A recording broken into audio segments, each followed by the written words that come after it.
आपण जे रोज बोलतो ना, ते म्हणजे एक प्रकारचा खेळच असतो आणि या खेळाचे काही छुपे नियम असतात. विचार करा, जर हे नियम आपल्याला समजले तर? चला, आज आपण या स्रोताच्या आधारे हेच नियम उलगडून पाहूया. आपल्या सगळ्यांसोबत असं कधी ना कधी होतंच, नाही का? आपण अगदी सहज काहीतरी बोलतो, पण समोरून अशी काहीतरी प्रतिक्रिया येते की आपण चक्रावून जातो. साधा संवाद वादात कधी बदलतो हे कळत नाही आणि नात्यांमध्ये उगाचच तणाव येतो. तर आपला पहिला भाग आहे जेव्हा संवाद बिघडतो. आपण पाहूया की साध्या साध्या बोलण्यातून गैरसमज कसे निर्माण होतात आणि नात्यात कटुता का येते.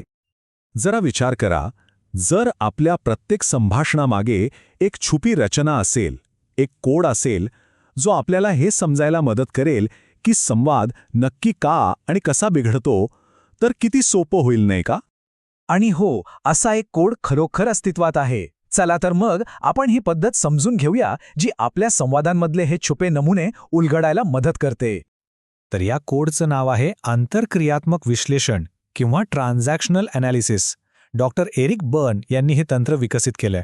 यात काय होतं, तर व्यक्ती-व्यक्तींमधल्या सामाजिक संवादाचा अभ्यास केला जातो. बर्न्स यांच्या मते आपल्या प्रत्येकामध्ये वेगवेगळ्या अहम अवस्था किंवा इगो स्टेट्स असतात आणि आपण याच अवस्थांमधून एकमेकांशी बोलत असतो. संवादाचा हा कोड समजून घ्यायचा असेल तर आधी या अवस्था काय आहेत हे समजून घेणं खूप महत्त्वाचं आहे. चला तर मग या 3 मूलभूत अहम अवस्थांबद्दल जाणून घेऊया, जे आपल्या प्रत्येकात असतात आणि आपल्या संवादाला एक वेगळी दिशा देतात. पहिली अवस्था आहे पालक अहम अवस्था. ही अवस्था म्हणजे काय?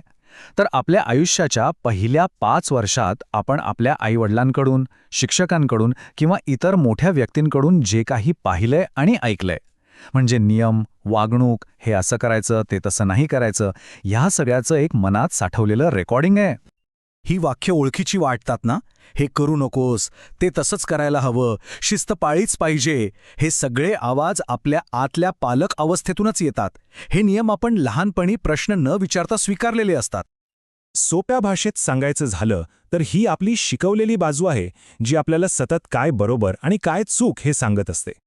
दुसरी अवस्था आहे बालक अहम अवस्था. ही अवस्था म्हणजे आपल्या लहानपणीच्या भावना, आपल्या भावनिक प्रतिक्रिया आणि अनुभवांचं रेकॉर्डिंग आहे. म्हणजे आनंद, दुःख, भीती, राग या सगळ्या भावना इथे साठवलेल्या असतात. या अवस्थेतून येणाऱ्या प्रतिक्रिया अगदी नैसर्गिक आणि भावनिक असतात. जसं की मला हे करायला खूप आवडतं किंवा छे, मला त्याची भीती वाटते. हे आपल्या आतल्या लहान मुलाचेच आवाज आहेत.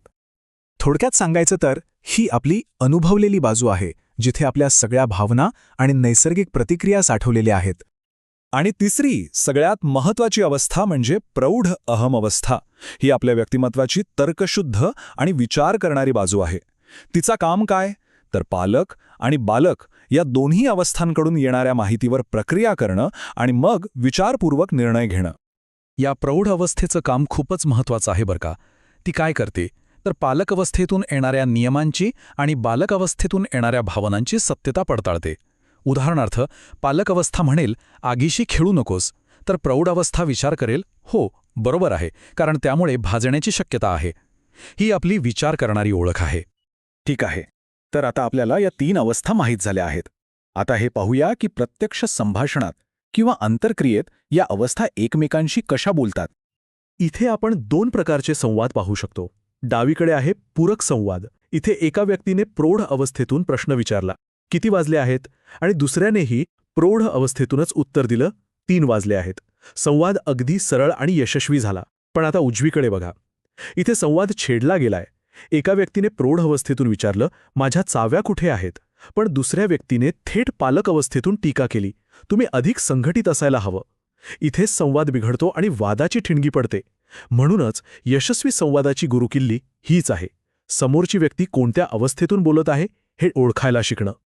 आंतरक्रियात्मक विश्लेषणाचा उद्देश फक्त संवाद समजून घेणं इतकाच नाहीये, तर निरोगी नातेसंबंधांसाठी एका विशिष्ट मानसिक स्थितीपर्यंत पोहोचणं आहे. या सिद्धांतानुसार आपल्या जीवनाबद्दल 4 मूळ धारणा असू शकतात. जसं की काही जण सतत दुसऱ्यांवर दोष टाकतात किंवा काही जण स्वतःलाच असहाय्य समजतात. पण यातली सगळ्यात निरोगी आणि संतुलित स्थिती आहे, मी ठीक आहे, तुम्हीही ठीक आहात. या स्थितीत आपण स्वतःला आणि इतरांनाही आदर देतो आणि सक्षम मानतो. तर या सगळ्या विश्लेषणाचा अंतिम उद्देश काय आहे? तो म्हणजे आपली प्रौढ अहम अवस्था आणखी मजबूत करणे, जेणेकरून आपण भावनांच्या किंवा जुन्या नियमांच्या आहारी न जाता विचारपूर्वक निर्णय घेऊ शकू आणि मी ठीक आहे, तुम्हीही ठीक आहात या निरोगी जीवनस्थितीपर्यंत पोचू शकू. आपल्याला कदाचित आश्चर्य वाटेल की हा संवादाचा कोड फक्त मानसशास्त्रापुरता मर्यादित नाहीये. याचे अनेक ठिकाणी व्यावहारिक उपयोग आहेत. हो, खरंच. मानसोपचार, शिक्षण, बिझनेस मॅनेजमेंट, कम्युनिकेशन ट्रेनिंग आणि वैयक्तिक विकासासाठी सुद्धा या तंत्राचा मोठ्या प्रमाणावर वापर केला जातो. कारण हे आपल्याला स्वतःला आणि इतरांना अधिक चांगल्या प्रकारे समजून घ्यायला मदत करतं. आणि जाता जाता एक विचार करायला लावणारा प्रश्न. आपल्या दैनंदिन संवादात लोक बहुतेक कोणत्या अवस्थेतून बोलतात असं वाटतं? पालक, प्रौढ की बालक? आता जरा आपल्या आजूबाजूच्या संभाषणांचं निरीक्षण करून बघा. उत्तर खूपच मनोरंजक असू शकतं.